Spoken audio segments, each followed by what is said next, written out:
Hey there, Nantucket. It's Grant from the Nantucket Owner's Manual, a guide to leaving the island better than we found it. Good morning. Today, let's talk about carrying capacity. It was in the news recently that the Vineyard is doing a carrying capacity study. And a lot of folks wonder, what's our carrying capacity? You know, we're an island. You can only fit so much water in a drinking glass before it spills, right? The problem is, we're not really like a drinking glass. It's more like stuffing potatoes in a sack. You can always wedge one more damn potato in that sucker, right? But more to the point, what's our carrying capacity is not really the right question. We can add more people and cars and houses and bigger schools and widen our roads and add another electric cable, but it's just going to make it hard for a lot of people if we do. So the question we really should be asking is not how much can we build, but how much are we willing to endure as a community in order to make ends meet, in order to make money, in order to live here. What are we willing to endure? We can measure a lot of stuff. We can measure cars and wait times at stop signs. We can do water quality testing. We can measure the health of the community, the mental health of the community.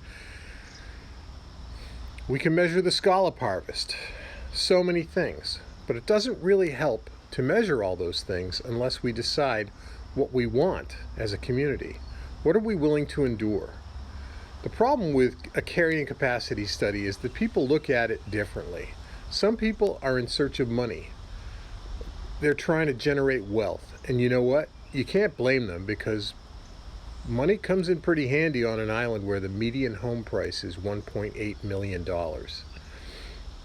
Some people, however, are in search of peace and quiet and community, togetherness. And those people aren't necessarily looking at the same goals as the people who are trying to build wealth. We could spend a lot of money on a carrying capacity study, hundreds of thousands of dollars. It could take 2 or 3 years to do, but people are never going to agree on it. Let's face it, folks, until we decide as a community what we are willing to endure in order to live here, we're never going to solve any of the problems that we have. We're just going to keep living with them, or treating the symptoms, adding more roundabouts and building apartment buildings and extending the sewer system. We're going to keep stuffing more potatoes in the sack. Anyway, it's an idea, and hopefully we'll talk more about it. Thanks for watching. Thanks for clicking like and subscribe. Thanks for signing up for our email newsletter. Thanks for supporting us on Patreon. Until next time, we will see you on the Bluff Walk.